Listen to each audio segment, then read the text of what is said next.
बाइस शर्मिंदगी है पूरी दुनिया में कि एक जहाज़ को बोर्डिंग के बाद मुसाफिरों को उतार दिया गया।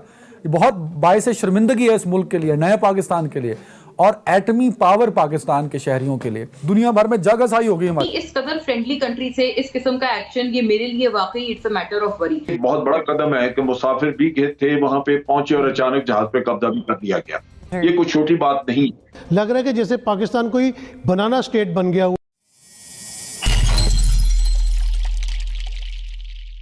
आप और मैं दुनिया में कहीं जाएंगे तो पाकिस्तान एटमी मुल्क है, इस बात से हम पहचाने जाएंगे।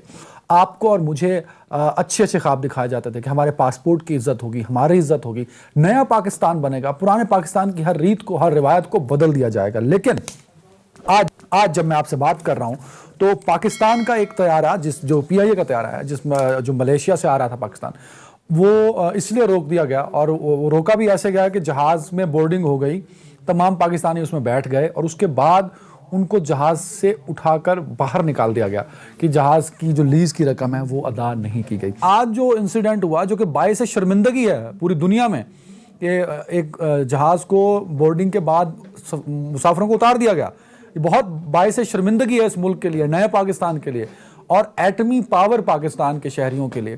तो शहबाज गिल साहब कहते हैं कि ये तैयारा जो रोका गया इसमें भी पिछली हुकूमतों का कसूर है, क्योंकि ये तैयारा पिछली हुकूमतों ने लीज पे लिया था। मतलब ये हुकूमत और इस हुकूमत के लोग किसी चीज़ को ओन करने पर तैयार नहीं है। ज़रा इस शर्मिंदगी पे बात करेंगे। PIA से मुसाफिरों को उतार दिया गया और आप और मैं होते तो हमारे लिए बड़ी शर्मिंदगी की बायस होना था और अभी भी शर्मिंदगी की बात है। दुनिया भर में जगहसाई हो गई हमारी। सर अभी भी आप उसी बात पर मुस्तर हैं, लेकिन शर्मिंदगी किसे होती है?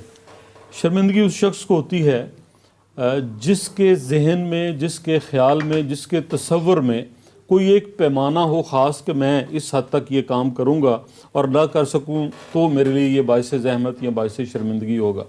जब आप सिर्फ नाज़ा और फरहां, एक तो वो 92 का वर्ल्ड कप उस पे हों, दूसरा ईमानदार पे हों, हैंडसम पे हों, तो फिर आपका PIA इससे पहले कहाँ पहुंचा? आज कोई बड़ी बात तो नहीं है उससे जो कुछ हुआ।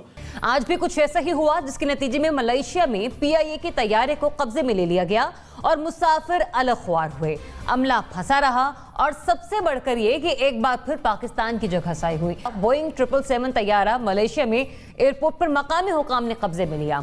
अब इत्तलात के मुताबिक बोइंग तैयारा जो है वो लीज कंपनी को अदायगी ना होने का बायस रोका गया, लेकिन तैयारे के काबिल जो अदा उसकी रकम है उसकी मालियत मुबैना तौर पर $14 मिलियन बताई जा रही है और इस ज़िम्न में लंदन की अदालत में मामला सालसी के मराहिल में है। ताहम ऐसे में मकामी हुकूमत की जानिब से ये पेशरफ सामने आई और इस तैयारे को पकड़ लिया गया, कब्जे में ले लिया गया। नासिर चुगताई साहब, आपसे सबसे पहले आगाज करें, बताइएगा ज़िम्मेदारान के खिलाफ कार्रवाई बनती है? अब ये जो वाक़या हुआ है इसको मैं और आप जिस नज़र से देख रहे हैं उस नज़र से हुकूमतें आलीशान नहीं देख रही।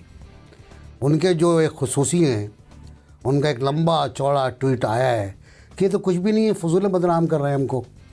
कोई ताल्लुक़ नहीं था मलेशिया कोर्ट का कि इस जहाज़ पे कब्ज़ा करता, कोई ताल्लुक़ नहीं था मलेशिया का इस पूरी सूरत हाल से। ये तो कंपनी है, उसके दरमियान है। हम तो ख़र्चा कम कर रहे थे, कोरोना की वजह से जहाज़ खड़े हुए थे, तमाम कंपनियाँ रेट्स पे बात कर रही हैं, हम भी रेट्स पे बात कर रहे थे, तो क्यों जहाज़ पकड़ लिया हमारा? इस बेचारे को नहीं पता कि इंटरनेशनल लॉ क्या है। कराची पोर्ट पर खड़ा हुआ कोई भी जहाज़ सी पोर्ट पर या एयरपोर्ट पर पाकिस्तान की कोई भी अदालत कब्जे में ले सकती है। इंटरनेशनल लॉ यही कहता है। आपने पैसे नहीं दिए, लीज़ के पैसे नहीं दिए, पट्टे के पैसे नहीं दिए, तो आप पकड़े गए और पकड़ने के बाद आप कह रहे हैं कि इसके खिलाफ इल्ज़ाम तराशी कर रही है। दूसरा मैं ये कहना चाहता है PIA हमारे लिए, अब मैं ये तो नहीं कहूँगा कलंक का टीका बन रही है, लेकिन टीका तो बन गई।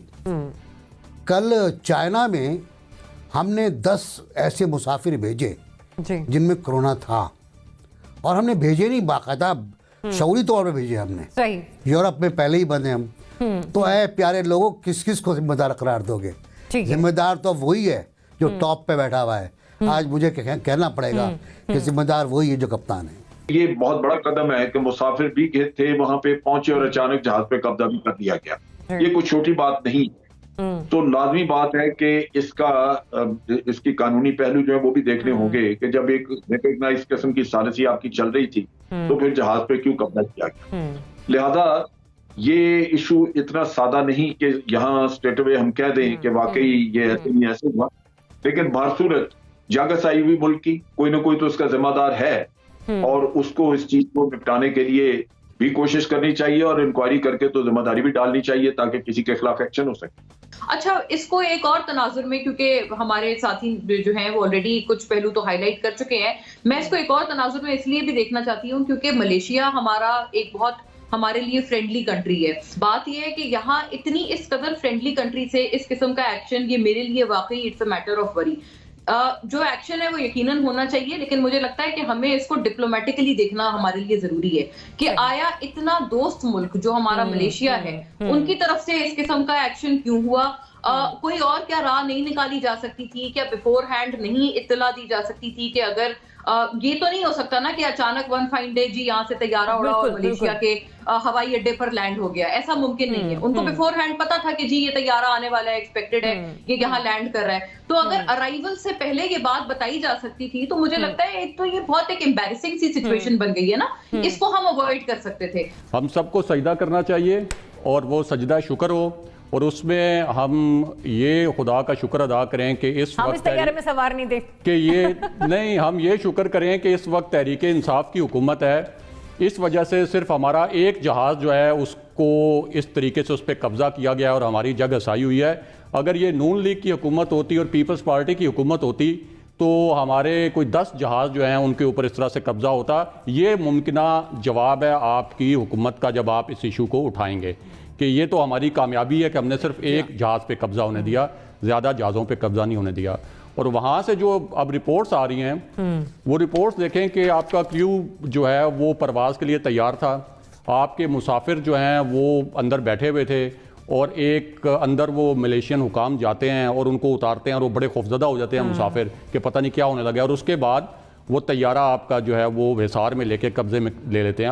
आप देखी होगी हमारे सारे शुरुकाने के इंडियन मीडिया ने भी इसकी कैसे कवरेज की है। ज़रिया बहुत सी बाइस से शर्मिंदगी वाली बात है। लग रहा है कि जैसे पाकिस्तान कोई बनाना स्टेट बन गया हुआ है। आप देखें कि पहले भी जर्मनी के जो CEO थे वो एक जहाज़ अपने साथ ले गए, उन्होंने जहाज़ वापस ही नहीं किया। उसके बाद अगर ये वाला मामला था तो MD साहब क्या कर रहे हैं, जब उन्होंने टेक ओवर किया तो उनको सारी पोजीशन नहीं पता थी कि कहाँ कहाँ लिटिगेशन है, कहाँ कहाँ PIE में मसाइल है। अगर इसका कोई लीज का मसला था तो उनको उसको गौर करना चाहिए।